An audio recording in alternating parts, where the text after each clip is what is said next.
বর্তমান এআই এর যুগ, তোমাদেরকে জেনজি বলা হয়। যাদের জন্ম 1996 থেকে 2012 এর মধ্যে হয়েছে তাদেরকে জেনজি বলা হয়। কারণ 1996 সাল থেকে 2012 সালের মধ্যে তথ্য প্রযুক্তির উৎকৃষ্টতা সাধন হয়েছে। বর্তমানটা এআই এর যুগ।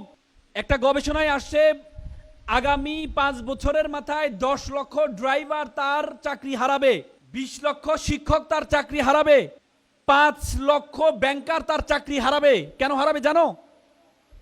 তোমরা জানো ইন্ডিয়াতে, কেরালাতে এআই শিক্ষক, রোবট সে ক্লাস নেয় এখন। ভবিষ্যতে ব্যাংকগুলো পরিচালনা করবে রোবটরা। তোমরা জানো এখন গাড়ি বের হয়েছে, টেসলা গাড়ি বের হয়েছে যেখানে ড্রাইভার লাগে না।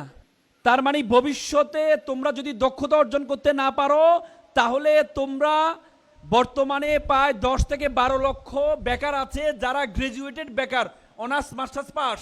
তোমাদেরকে দক্ষতা অর্জন করতে হবে। তুমি যদি দক্ষতা অর্জন না করো তাহলে তুমি তোমার পরিবারের জন্য একটা বোঝা হিসাবে তৈরি হবা। তোমরা যারা এখানে শিক্ষার্থী যারা আছো, আমরা অনেক সময়, তোমাদেরকে আমি একটা এক্সাম্পল দিই। আমি কিছুদিন আগে একটা বই পড়লাম, বইটার নাম হচ্ছে রোড অ্যাহেড। এটি মাইক্রোসফটের প্রতিষ্ঠাতা কে বলো তো?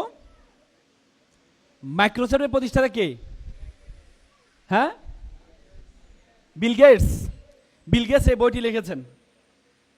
তার মা মেরি ম্যাক্সওয়েল, সে বইতে লিখেছেন আমার মা ছোটবেলা আমাকে 3টি পরামর্শ দিয়েছিলেন, 4টি পরামর্শ দিয়েছিলেন। প্রথম পরামর্শ দিয়েছিলেন, আমাকে বলেছিলেন you have to be exceptional, তোমাকে ব্যতিক্রম হইতে হবে। দ্বিতীয় পরামর্শ দিয়েছিলেন ড্রিম বিগার, তোমার স্বপ্ন হবে বড়।